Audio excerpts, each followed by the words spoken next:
Welcome to Season 3 of the Sober Motivation Podcast. Join me, Brad, each week as my guests and I share incredible, inspiring, and powerful sobriety stories. We are here to show sobriety is possible, one story at a time. Let's go! In this episode, we have Suze from England who shares she faced various significant life challenges, including being sent away to boarding school at a young age, facing bullying, the sudden death of her mother, and surviving the terrifying 2004 Boxing Day Tsunami.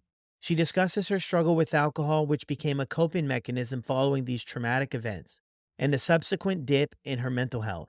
Despite initially starting to drink socially in her late teens, Sue's real battle with alcohol began in her 30s, intensifying by trying to moderate her consumption without success. Eventually feeling trapped in a cycle of drinking, she sought help. And this is Sue's story on the Sober Motivation Podcast. How's it going, everyone? We're 3 months into a new year, and I'd like to take a pulse on how everyone's doing and feeling. If you made the commitment to get sober in 2024 but are struggling to stay accountable, check out SoberLink.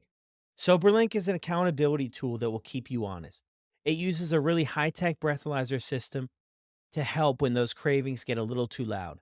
Here's why I love it. You'll test at the same time every day, eliminating testing anxiety. Devices have built-in facial recognition so it knows it's you testing. Tamper sensors flag any attempts at trying to beat the system. Friends and family receive instant test results, helping to rebuild trust and prevent relapse. If you're serious about getting sober, this is a tool to use, and the only monitoring system I recommend. Make these next months count. Visit soberlink.com/recover to sign up and receive $50 off your device. Welcome back to another episode of the Sober Motivation Podcast. Today we've got Suze with us. How are you doing? I'm good, thanks, Brad. How are you? I'm good. I'm glad we could finally narrow down a time for you to share your story with all of us. So what was it like for you growing up? Yeah, so you can probably tell from my accent, I live in England. I'm British. I grew up in a place called Kent, which is just below London, so southeast England. And I had a really fortunate upbringing. I had a happy home. I have two big sisters. My dad worked really hard. And yeah, I was very blessed with how we grew up. But I was actually sent away to boarding school at a really young age. So I was 7 when I was sent away, which was kind of a normal thing to do in the late 80s. And now, obviously, I've got children of my own that age, and it's crazy to me to look at that age and see just how young that is, really. So I think that did actually have quite a deep impact on me throughout my life, but I wasn't really aware of it, obviously, at the time and how significant it would be. I was quite badly bullied at that school, particularly by like a group of girls who were older than me. So I always felt a little bit like an outsider at that school. And I would go 2 or 3 weeks without seeing my parents. So I think that was quite significant. I then went to another school, another boarding school when I was 11, and I was much more happy there. And I got a good group of friends. And yeah, I was happy and I was doing well educationally and in sports. And I was pretty popular and content and happy, really. So nothing really escalated or anything there. There was drinking starting to pick up around me in a kind of social circle around sort of 14, 15, 16, that sort of age. And I didn't actually partake. So I didn't start having the odd drink until I was probably about 16, which I know sometimes that might sound a little bit later than some of your listeners. But yeah, I was about 16, 17, and nothing kind of got out of hand. I don't remember my first drink. It was nothing spectacular. It was just what everyone did. And I just got into that pattern just socially, I guess. I was never very good at holding my drink. So I had never had a very good tolerance, and I would always end up being sick quite early on. And this actually went on throughout my drinking history. I never really got a really big tolerance for it. So I'd always end up throwing up and then also having terrible hangovers the next day. But that didn't deter me, unfortunately. Yeah, my drinking didn't really take off, really. It was a bit later in life until my 30s, but that kind of happened because of some quite significant traumatic events that happened to me in my 20s. Yeah. So, first of all, my mum, who I was really close to, she died really suddenly. She actually had leukemia, but we didn't know. So she had a brain hemorrhage and just died really quickly. And that was when I just turned 23 and I was really close to my mum. And so that really threw me. I just, when you're just going along and everything's going the way that it should do, and then a bomb goes off Mhm. and it completely shattered my world, really. And I didn't know what to do. I didn't know if I was coming or going. Everything I knew and everything that I was used to just was gone in that split second. And I think when someone dies really suddenly, it's that shock which really stays with you for a really long time.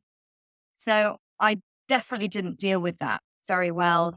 And as I said, I've got two much older sisters and they were busy with their own families. So I was 23, they were in their early 30s, they already had young children. And I felt very alone and very isolated all of a sudden. And I didn't really feel like part of a family anymore. My family started to fracture because it was my mum who was holding everything together.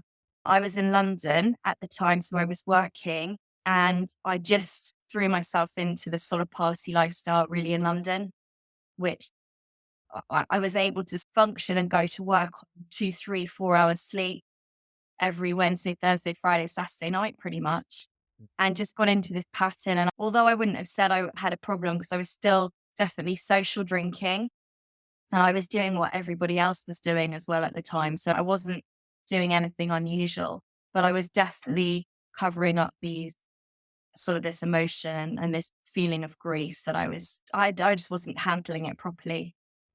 The Yeah. following year, I went to Thailand over Christmas with my then boyfriend, and I was involved in the Boxing Day Tsunami. So I was on an island called Kopi, which is a tiny island. So I don't know if you know Thailand very well, but it's a really small island. And that's where I was when the tsunami happened. And the island itself is shaped like an H and it has mountains on the side and then a really small area of beach in the middle, which is where all the small huts and things like that are. And what actually happened was the wave came. There was two waves. The first wave came and it split around the side of the mountain. So actually it was crossed the beach twice. So it met in the middle. And that's where obviously all the damage was done. So at one point, everything was underwater and it was a really terrifying experience and one that I definitely took a few years to even comprehend, really. I think even now I've managed to block out most of what happened because it was more like a nightmare. It was like I was watching a sort of CGI film and the memories are still quite hazy, even though that I had a number of nightmares and things like that for years after it. And that's when my anxiety started. So even though this was 2004, my mental health definitely then took a dive. So we weren't really talking about anxiety and mental health that much in the early 2000s. But I can pretty much pinpoint exactly where things started to spiral out of control for me. So that was definitely very significant and also so soon after my mum died. So I think the two together really compounded everything. And as I said before, my life just took a complete turn when everything was going fine and everything was going well and I had a good job and my future looked really bright and I was in a really happy relationship. And yeah, this bomb went off on Mm. two separate occasions, like life-changing things happened. And that's when I Yeah. kind of started to veer off course. Yeah. Thank you so much for sharing all that with us. Even going back to the boarding school thing, it's really interesting. Was there a reason that like people went to the boarding school? Was it a behavioral thing or was that just what people were doing? Yeah, I think that's just what sort of people were doing around where I lived and how I kind of grew up. And I think it's a sort of generational thing. For me, I had dyslexia and I was in the year, I don't know why, but I was put in the year ahead of myself. So everybody was older than me.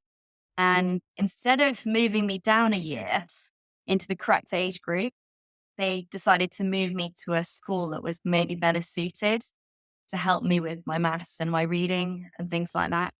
But actually, it was much worse and it was a really bad idea. And I remember you have these, they're called the housemaster and housemistress. So the people who look after the girls' boarding school, and both of them were alcoholics.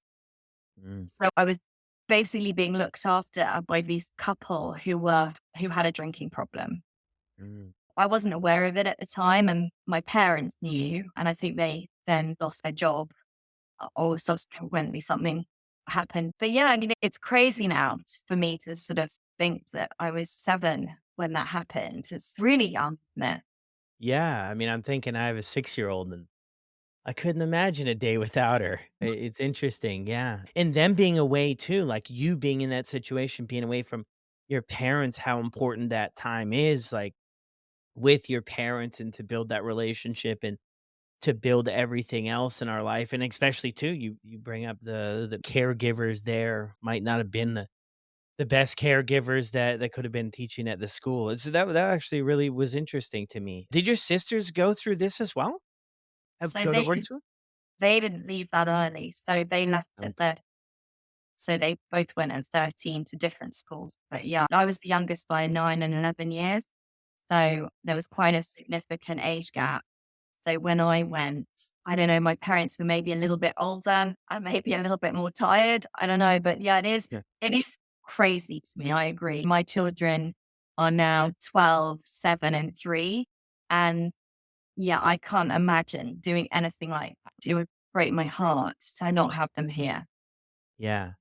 Mhm. Interesting. So you go through that and then the situation there with your mom too. I'm hearing you share this too. It's sudden and maybe I'm guessing it left you with a lot of questions about things and how this kind of just played out. And then you mentioned too, starting to drink at 16. A lot of people I have from London, UK, everywhere, it's 13, 14. It seems to be, I mean, fairly early in some books and maybe late in other books, but you get kind of started there. And you mentioned like you're getting sick and stuff from things too, right? And that kind of carries on in your story. Yeah, it starts so early, and you mentioned a few times there too, everybody was doing it when you got into this more professional scene, going out Wednesday, Thursday, just so normalized, right? It's so normalized in our Western cultures that the rite of passage is alcohol. The rite of passage to connect with people and be a part of the group is to drink, and I always struggled with fitting in, so it was perfect for me. It was just the easiest way into these social circles and to be a part of something, and at first, and maybe you could relate to this too, like, it wasn't this massive problem. It actually was, like, pretty decent. There was, like, very minimal consequences outside of your regular, maybe young person not feeling well or things not going exactly the way I wanted them to, but it wasn't too bad. I kind of enjoyed it at first until we kinda go further through the process, and then we wanna quit, then we can't quit, so Yeah, I was going to say, I completely agree. It is so normalized at that age. So here, I think kind of anytime from 16, 17, 18, and then particularly in your early 20s, that's just what you do if you're at uni or you're at college or you've just started working. And it is, as you say, like a really easy way to fit in with people because you'd look more strange if you were the one saying, no, I don't want to go out and no, I don't drink, then that would make you the odd one out. So it's just what everybody's doing. And that's yeah. what I did. And that's what my friends were doing. And yeah, it was so normalized. And it still is, sadly.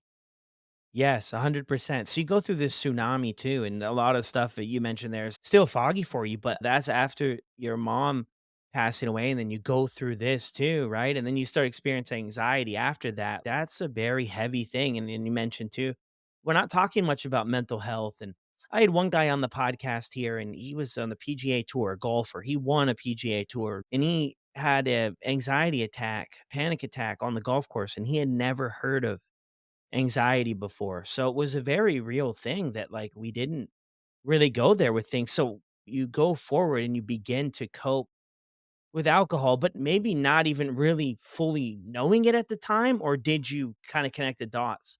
No, I didn't connect the dots. And I think because it was so normalized and that I wasn't doing anything spectacular and I had no consequences at all, I wasn't behaving in a way that, any different from anybody else. I wasn't drinking by myself. I wasn't drinking daily. It was all done going out and we were clubbing or in the pub or in bars or whatever. And although I did put myself in some really dangerous places and situations the next few years, and some really quite bad stuff happened to me, I never really had any consequences that I could kind of result because of the results of alcohol. So I never kind of thought these things are happening to me because I'm drinking too much. I never put two and two together, really. And yeah, I had no consequences.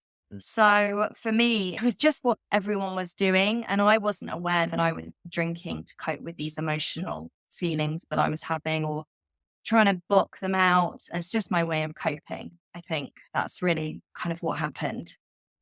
Yeah. It's really interesting too, you mentioned there with the lack of consequences that are maybe black and white. If you get a impaired driving, that's because you're drinking. Some people will wiggle themselves out of it to come up with this excuse or that, but if things aren't happening as a black and white direct result of drinking, then we can dismiss it or make it maybe just say that it was because of maybe something else, right? And kinda carry on. I did that a lot anyway, and when I look back, it was just a reason to keep going. I didn't really wanna give up the drinking, so I didn't really want the consequences to affect that in a sense, right? So it's really interesting. So where do you go from here? I mean, after the tsunami, you were this there visiting then? Or you Yeah. were living there? Yeah. Okay. No, 'cause we were just on holiday. So we were just for a 10 days holiday. And that whole experience, I think when you're in a situation where you think you might die, life takes on a whole nother level. And the fear and the trauma that I experienced, that I was then living in this sort of fight or flight mode. And I think it's quite rare that it is a symptom of anxiety, that sort of fight or flight.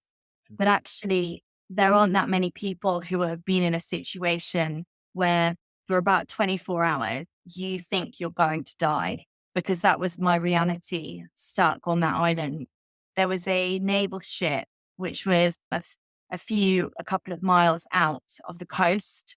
Someone had a satellite phone because obviously we had like mobiles, but it wasn't like mobiles obviously we've got now. So there was like a couple of flip phones, but none of them was working. Nothing was working. So someone had this satellite phone and was communicating with this ship. And they kept telling us that this second wave was coming. So we were there and we were in one of the hotels, basically. It was the one high rise building, which was about 3 or 4 floors. And they had turned it into a hospital, like a makeshift hospital. So that's where all the really injured people were coming before you could take them down to where the helicopters were landing to take them to the mainland. And so we spent 24 hours just waiting for another wave to come. And could this be the one that takes everything with it? And it was really scary. Like, I can't express enough. Like, it was just terrifying. And the things that I saw, the people, the bodies, children who had died, yeah, it's a different level. And for years afterwards, I would have these awful nightmares that I was drowning. And I think that's, yeah, as I said, that's when my anxiety and my mental health really took a nosedive. So after that holiday, we came back to London and I was lucky that I had a really good group of friends and everyone was really supportive. But I think ultimately no one really realized what we had been through as a couple. And I started to act out and I started to behave quite erratically. I would get quite jealous of my then boyfriend. I would start rows in clubs. I would self sabotage and do really crazy, irresponsible things. really. Normally, always when we'd been drinking or I'd been drinking. And this escalated over the next 2, 3 years. And we ended up splitting up, which was really difficult for me at the time because I think I had these abandonment issues because of boarding school and because of what happened with my mum. And it was horrible, actually. That was really damaging when that relationship ended for me. And it took me a good few years to actually get over that relationship properly. All of the while, I was still kind of regularly drinking. Nothing extraordinary was happening. I then got into this relationship that I shouldn't have got into. It was very narcissistic, controlling relationship. And I got married really quickly and I ended up having my eldest child. And that came with a whole load of other emotion. And I managed to do 9 months. Obviously, it wasn't 9 months because he was premature, but that wasn't an issue. It wasn't an issue stopping for drinking. I wanted a baby. I did all the right things, but I ended up having something called preeclampsia, which is very dangerous for pregnant women. And he was premature. He was 6 week premature and he was absolutely tiny. And we were actually in hospital because I came to hospital because I knew something was wrong. And the midwife didn't believe me. She basically said that I had a urine infection and that we needed to go home and there was nothing wrong. And I was in so much pain and I refused to leave the hospital. And thank God that I didn't because I started to hemorrhage and I lost 2.5 liters of blood and he was out 11 minutes later by emergency C-section. And he was then really, really unwell because he wasn't breathing properly. And so he was taken away from me. And I was really ill. He was really ill. He was in intensive care. And if we hadn't been in the hospital, neither of us would be here now. So I listened to my body. I listened to my intuition as a mum, and I knew there was something wrong. And I knew I needed to stay in that hospital. And I do think that was something to do with my guardian angel, who was just telling me to stay in the hospital, because thank God that I did. But then I come home with this tiny little baby. I don't want to talk too much about that relationship because obviously it's the father of my eldest son, but it was a very toxic marriage. And I ended up asking him to leave when my son was only 5 months old. So I was there with this baby who I had real control issues with other people looking after him because I was terrified of something happening to him. So I think this was a result of what happened with my mom, the things that I saw in the tsunami, the control issues that I had really came to a head. And I think I was starting to drink then at home. So I think things shifted slightly. I was at home by myself with this tiny baby. I definitely had postnatal depression. I didn't have any help. I was feeling really isolated. I was feeling really alone. I was 31 with single moms. Mhm. And yeah, it was a really scary place for me to be with this tiny baby who was quite unwell. And yeah, that was when I was probably I wasn't daily drinking at the time, but I was definitely turning to the wine more and more. And I just think these events just stacked up and I was beginning not be able to cope. Yeah, I think in your story, especially, that's what thing happens here is if we're not getting any help for this other stuff, it kind of comes out in other ways, right? As we kind of go, through the journey. It's always interesting too, right? Because in my story, I could always count on alcohol. I couldn't necessarily always count on friends or know how to talk to therapists or counselors, but I mean, you could spend $10 or $15 and I could get some relief from what I was feeling. Not knowing this at the time. I mean, this is all hindsight. Like I wasn't going through that thought process as I was making these decisions back then, but it was something that I could always count on to alleviate some of the pressure that I felt life was putting on me and working through these things. So you've walked away from this relationship and you mentioned it too, single mom, you're going through a ton of this stuff. And these events are just kind of compounding and one on top of the other, and the alcohol is an easy reach. Where do we go from there? Yeah. So then I was living in London and I was working for a concierge company and I was doing pretty well. So my son started nursery when he was about a year old and I went back to work full time. And it's a, that kind of company is in London. There's quite big sort of nightlife and social life around, there's a drinking culture basically around that kind of work. And it's harder, obviously, when you've got a child. And I wasn't able to do as much stuff as I used to be able to do, of course. But I definitely did start kind of going out more, organizing babysitters or things like that. But yeah, so there was definitely quite a big culture, drinking culture with work, and everyone was in their late 20s, early 30s. And it wasn't most nights, that I think that's when I started to drink at home as well, particularly kind of weekends. I found weekends really lonely because it was me and my son, and I loved him dearly, but I really craved that family kind of the relationship, and I really wanted that family unit. And at the time, lots of my friends had just got married or had young children, young families as well. And weekend could be really long and really isolating. And I think I definitely would turn to, I started having a bottle of wine in the evening, like Friday evening or Saturday evening. And this kind of carried on for the next couple of years. I did start a relationship then with my now husband, who I actually did meet him in my early 20s, actually. And we did go out. We had a brief thing in my 20s, and we got back together, and he's been amazing. And he is amazing. He's so supportive. We then went on and had two more children. So I had another baby when I was 37. And then I had my little boy at 39, my little tiny one. And so I had this other traumatic birth with him. And I think at that time, that when it all went completely wrong for me. He was in intensive care. He was really unwell. He had problems breathing, and they came and woke me up in the middle of the night on when he was about, you know, 12 hours old. And they got me to sign a bit of paper that they needed to do something called a pneumothorax, which is where they have to put in really big needles straight into the side of his a rib cage, suppress air, I think, or it's liquid on the lungs that they had to remove. And it's really serious. And I was thrust this bit of paper, which I had to sign. And I was there by myself. And it was at that stage, and I think I can honestly pinpoint it. I think I had some sort of breakdown. I, I couldn't cope anymore. I think all of these things, and I've slightly fast tracked over the last 5 years, where I was starting to get really depressed, and my anxiety was like through the roof.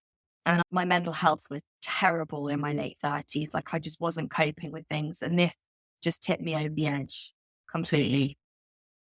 Yeah, wow.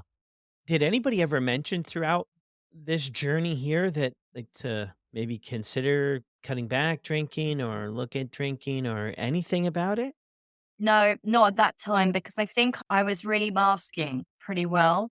I was drinking at home now, like not socially at all. Like, it was very rare that we would go out Mm. because young family. So we were drinking here. My husband doesn't drink a huge amount. So I think he just thought it was their sort of coping. And also, we've got this whole mummy wine culture. Everything's normalized. So I don't think he thought that I was doing any damage to myself, really.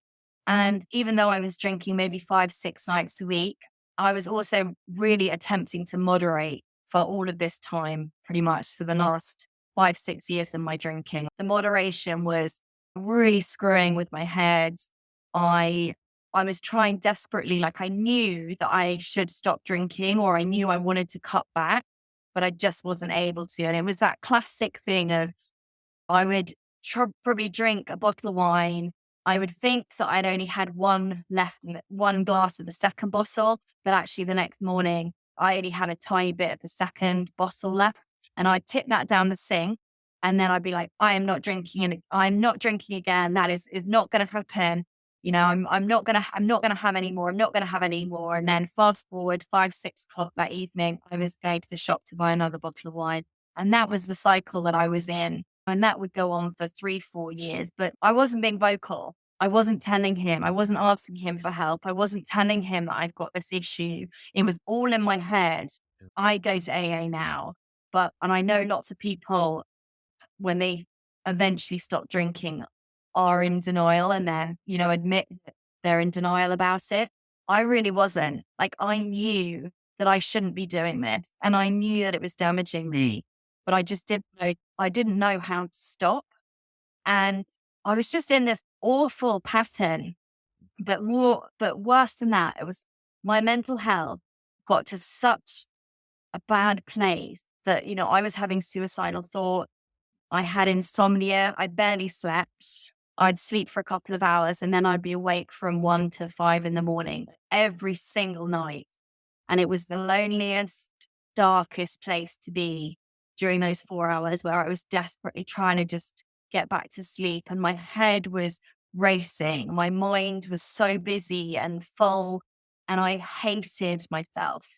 I would look in the mirror and I would be saying the most awful, unkind, just things that I wouldn't dream of saying to anybody. I wouldn't say them to my worst enemy.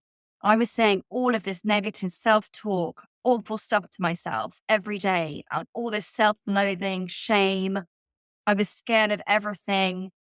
It was just awful. And all of this was because of alcohol. And I didn't realize that alcohol was having such a horrendous effect on my mental health until I stopped, until I took it away. And I still do get anxiety sometimes and I go up and down. My mental health is a bit up and down, but it's 99% better than it was. I was in such a dark place for so long. And yeah, it's just mind blowing how that moderation, attempting to moderate physically and mentally exhausting. It really is. Yeah, I heard this quote one time. Abstinence beats perfect moderation every time. Because like you said, it's trying to moderate an addictive substance. And that's where I think we lose sight sometimes is when we're wrapped up in it, we think it's my fault or I'm doing something wrong or I'm the bad person or I just can't figure this out. And although there is a responsibility on our part to make the changes, we're doing a dance here with the highly addictive. If you Google any list of what are the most addictive things, alcohol is going to fall in the top 5 every time as one of the most addictive drugs that we use. So it's that thing. I think when we look back, we can see it, right? You're like, yeah, well, you kind of understand why it wasn't all working out. And then connecting those dots too about how it destroys our mental health creates a ton more of anxiety. It just destroys the hope and the goals and the dreams and things we want to work towards. And we just feel stuck. I remember I was probably the same person for 3 years. It probably got worse. Like I didn't do any growth, self development, any resilience, or be able to do hard things, or believe in myself, or go for anything. And I was just stuck. And I just thought maybe it's just not for me. But when I look back, it's easy to see exactly what was going on. I'm curious to wonder what prevented you from reaching out for help during these times, because this is where a lot of people get stuck, right? We hear these stories quite often where we're stuck for years, maybe decades, maybe months, but we get stuck and we got to ask for help. We got to get over that hump. What do you identify prevented you from reaching out in some of your toughest, darkest moments? Yeah, do you know what? And I so wish that I had. I really do. I wasn't aware of the kind of the support actually available. Now, I didn't know about this amazing community on Sober Instagram. I didn't know about sober coaches or anything like that. I had no idea. I honestly felt, Brad, like it was me and it was I was the problem and nobody else on this planet had this issue. I thought you were either an extreme alcoholic who is sleeping on a park bench Mm, or like you can handle your drink. And I just thought I was the issue. So I wish I had asked for help. I did towards the end, about 6 or 7 months before I actually ended up stopping drinking. I did go to my GP here, my doctor, who unfortunately wasn't any help. I don't want to put people off from going to GPs and asking for help because I think some of them are amazing. It's just some of them really aren't educated in dealing with people who drink too much. mm. And that was hard for me to ask for help. And then I didn't get it, which is really difficult. And that's one of the reasons why I ended up going to AA because I just didn't know where else to go. I've had lots of people saying to me that my drinking wasn't at a level where I should have gone to AA, but I think that's completely irrelevant because Mhm. the spectrum is so big, so many different levels. to drinking. And the fact is that I couldn't stop by myself. And I haven't had one drink since my first meeting. So nearly 2 years ago. And that says a lot to me. So that's all I need to know. Yeah, that's so true. It is interesting, right? Because I just did this short episode I released today about 10 things I wish I knew. And one of the things I put in there was that this decision is our decision. It doesn't have to be verified or co-signed or agreed upon from other people. And I think that's the thing, right? I'm thinking there when you say other people are mentioning or suggesting, why go to AA? Why go to a meeting? It's not that bad. Like that would be like seeing people at the gym. You're already in shape, so why go to the gym? But you're only going to be able to keep that by keeping going. You don't have to be in this really bad spot to decide that you're going to start going to the gym. People of all levels go and they exercise to improve their life, and it's something they like to do. But it is really interesting because not only will other people sometimes talk us out of getting help, we often do it as well. We talk ourselves out of it. Maybe one time it worked out, a couple times it worked out. It wasn't bad. We didn't go through the whole stash or the whole collection we had. And it's like, it wasn't that bad. I didn't wake up feeling that bad. And the cycle kind of continues. But it's an incredible point to make that the difference it makes by just kind of throwing your hand up in the air and getting to that spot of some people call it surrender, just surrendering. Like I've tried everything that I could throw at this and it just isn't working out. So why don't I go out there and see what these other people who have got something figured out here, see if there's something I can pick up. So when Mhm. did you get sober? Walk us through that. A couple days before, what did it look like? How are you inspired to do Yeah. this?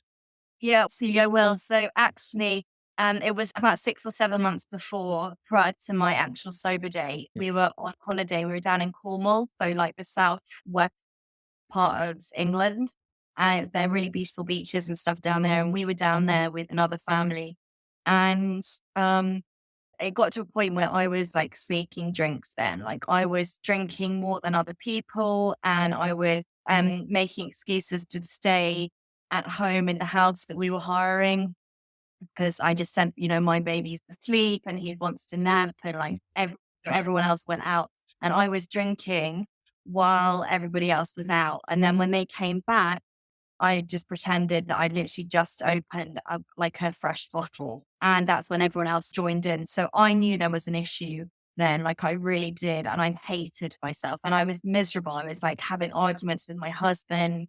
I really was so miserable. My mental health was so low. And I think I had some kind of, I don't want to say breakdown because it wasn't diagnosed as a breakdown, but one of the nights me and my husband went out for dinner and our other friends were looking after all the kids. And I'd been drinking that whole day pretty much. And I don't think anyone else had realized that I'd been drinking all day, but I just couldn't stop crying. I was crying and crying. My husband said he was terrified. I was scratching myself on my arms and my body. I was like digging in my nails to my arm, making my arms bleed. And I can't remember any of this. And I was just like t- pulling at my hair and just saying, I need help. Like, I need help. I just don't know what to do. I need help. And I think that was a kind of click. Something clicked then. And I was asking for help. And I wish I could say that was the day that I stopped drinking, but it wasn't. I said the next day, I was like, I'm going to stop. I'm going to stop. I was really ill. I was really hungover. I think I was sick. I hated myself. I really hated myself. And I think I didn't have a drink for maybe 2 or 3 days after that. But then you forget the feeling of what it's like to desperately, because the addiction takes over again. And that bad part of your brain is saying, no, come on, you'll make you feel better if you have this drink. So I then had another drink, but something then had changed in me. Something definitely had changed. And I was then back onto this like moderation hell. But at the back of my mind, I was like, that was really bad. What happened? That was really bad. And the day that I stopped drinking, it was April. My last drink was April the 29th, 22. And we had some people over here at home for dinner. So it was just like a regular Friday night, had, I think, 6 people over, so 3 other couples over. And I didn't behave particularly badly. I didn't do anything. It was a fun night. I'd probably had like maybe a bottle and a half, 2 bottles of white wine, something like that. But I felt so shocking the next day. And I had to get up and do some marshalling. So there was a run going on in our village where we live. And I had to walk up this really steep hill and basically direct the runners. And I felt awful. I was green. I looked shocking. And it was a really sunny day as well in like the end of April. And I was like sweating. I'm not a sweater. And I was like sweating. I just felt awful. And when the last runners went past me, I thought, I'm going to be sick. I'm going to throw up. I'm going to be sick. And I was sick behind a bush. And I was like, I can't do this anymore. This is it. I'm choosing myself. I am over this. I've had my last drink. I can't keep doing this. If I do this, I'm going to kill myself. I was that low. I was that miserable. And at that point, so that was on the Saturday, and that's my sober date. So that's the 30th of April. And then on the Monday night, I went to a meeting, and it was the best thing that I ever did because I didn't know what else to do. I'd stopped for a few days. I'd stopped for a few weeks before, but I couldn't stay stopped. I had no issue going sometimes 4 weeks, sometimes 6 weeks without having a drink, but I would always go back and I'd always then just have to start again. But for me, I had just had it. I was just up to here with feeling like that. And I needed to make a change. And no one was going to come and save me. No one was going to come and help me. I had to help myself. And the only way that I knew how was to look on my phone, put in my postcode, find an AA meeting. And that's what I did. And I just happened to go into this lovely meeting. And I was really lucky that the first meeting that I went to was a really nice group because it is a bit hit and miss sometimes. And this group was incredible. And I was sat next to the lady who's now my sponsor. And she's now literally like a mum to me. And that was my guardian angel moment. I was meant to be at that meeting. I was meant to meet her. I wasn't meant to get sober 6 months before. I was meant to get sober on that day, and everything has worked out for the better since that day. Wow, that's beautiful. Was there anything specific you heard, or was it the way you just felt going into that night that it just kind of made sense? So I felt very emotional. I didn't want anyone to look at me. I didn't want anyone to speak to me. I just thought I'd just sit at the back and hopefully no one will even pay any attention to me. But obviously that's not what happened. This lady came over straight away, gave me a hug, and I just burst into tears. And I just suddenly felt like these people get me and these people understand how I've been feeling the last few years. I wasn't this drunk person drinking at 9 in the morning or drinking all day, every day, but I was drinking 5, 6 nights a week and I couldn't stop. And it would have got so much worse, so much quicker. And there was just something like I just felt like I belonged and I felt understood and I felt heard. And I didn't talk probably for the first, I don't know, maybe a few weeks, probably of meetings. I just sat and I listened. And that first meeting, she said to me, she said, don't listen to the differences, just listen to the similarities. Just try and find the similarities. Because I was instantly thinking, these people aren't like me. They're not mums, or like they're not older, or they were drinking at 11 in the morning every day, or whatever. I was looking for all the negative things and all the things that makes me different from them. But ultimately, there's so many things that you can relate to with these people. And they are amazing people. Like the people I know who have stopped drinking, whether or not they call themselves alcoholics or not, are the most special people in my life. Yeah, that's incredible. So you felt at home. It's so interesting too that you mentioned there about wasn't meant to be idea 6 months prior to that. And I don't think any of us want to go through any sort of pain or to endure addiction. I don't think anybody wakes up in the morning or sets a goal for something like that.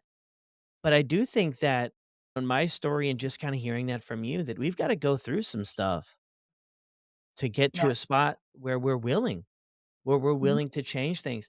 And it's almost like you feel for those people too who are able to kind of keep this in a decent spot, because I think there's a lot of people who their entire lives pass them by and they haven't been quote unquote too bad, or they haven't been that bad.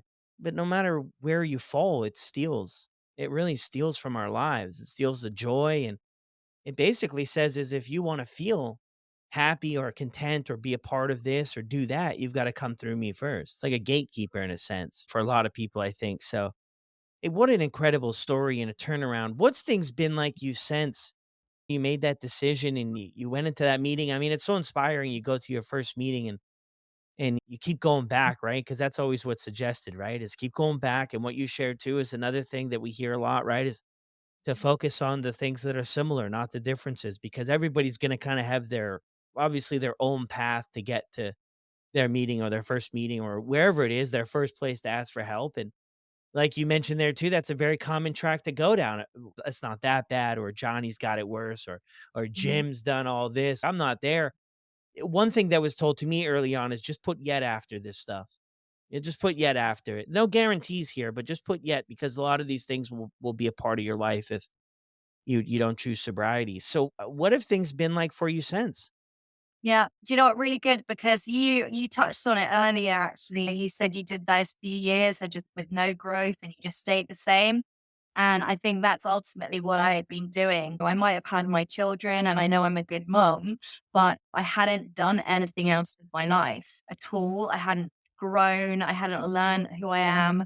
And in the last 2 years, I have done more than I have in the last 15. I have learned so much about myself. I have helped myself by sorting out my mental health. I have grown so much as a person, as a wife, as a mom, as a friend.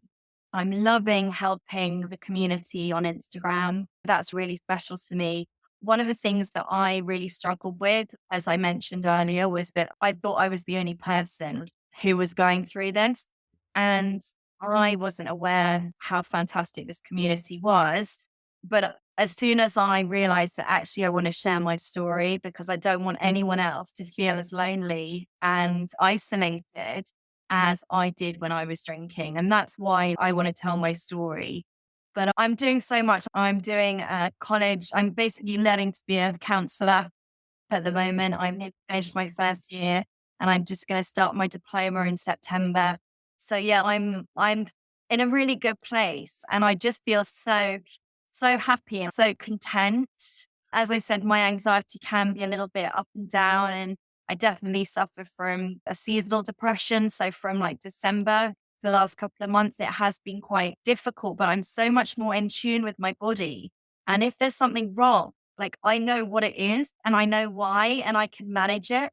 Before my baseline was so low. I just felt crap the whole time. And now I'm up here and it's just a lovely place to be.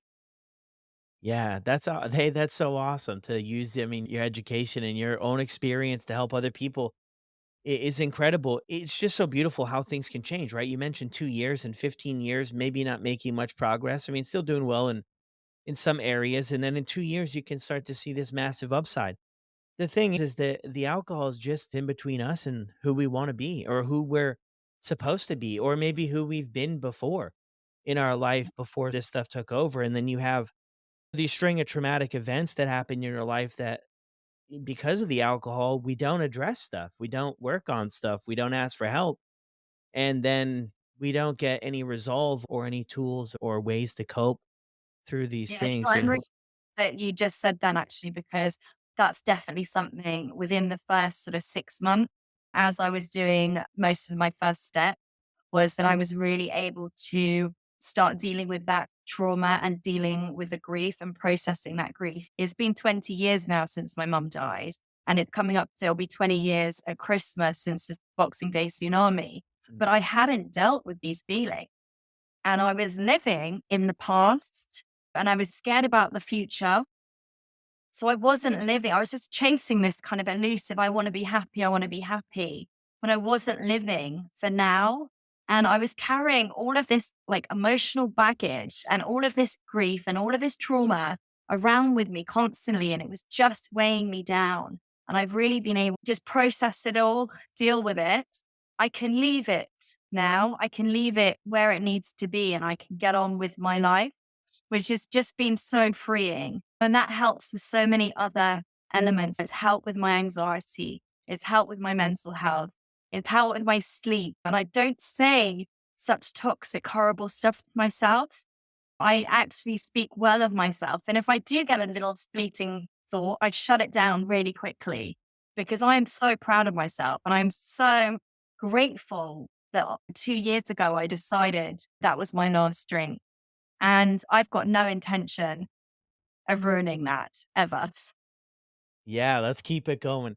Hey, if someone's listening to this episode here and they're struggling to get or stay sober, what would you say to them? I mean, it worked for me. I would look for an AA meeting personally, and I would do the same thing again. But I understand AA isn't for everybody. I think get informed, learn about alcohol, learn about the dangers of alcohol and how toxic it is to actually consume this product, which is really damaging for your mental health. So I just think, yeah, get informed, listen to the podcast. There's so many amazing podcasts. There's so many amazing books that people have written and ask for help. Ask as many people for help as you can until you get the help you need. But you have to take those steps yourself. Yes, for sure. 100%. I love that. Yeah, get some help, read some books. And I think even too, in the 6 months you mentioned there, and it's a lot of people shares, we're kind of getting ready to be ready. So a lot of people think like you have to just be ready and then the light bulb goes off and then boom, you're in there and it all works out. But the reality is, a lot of people spend time preparing to be ready. And you can do that by just listening to stuff and by reading books. And it doesn't necessarily mean that you're quitting that day, but you can start that process. Of course, you should. But I just know from having so many conversations with people, just most of the time it doesn't really work like that, but it consumes some information about and how people are living, right? Because we get stuck too, right? I get sober, now the fun's over. No more fun and life is boring. And if you can read and listen to other people's stories and read this information, you can realize too that is absolutely not true. You might feel a little bit lonely for the beginning because we're so used to the stimulation from going out and connecting with people, and we have to learn new ways to do that. But the rewards just go on and on. Thank you so much for sharing your story. Is there anything that we've missed you'd like to share before we go? I think we've kind of covered everything. We did good then, I guess. I think so. Yeah. Awesome. I So really much. appreciate it. And thank you so much for sharing it with us. Thanks, Brad. Well, there it is, everyone. Another incredible episode here on the podcast. Thank you, Suze, so much for sharing your story with us. I'll put the contact information for her in the show notes below. And also, we have free meetings on Sober Buddy all through the month of April. Get signed up. I'll drop the link where you can sign up for that down in the show notes below as well. I hope to see you there in a meeting soon. It would be nice to meet everyone. And I'll see you on the next one.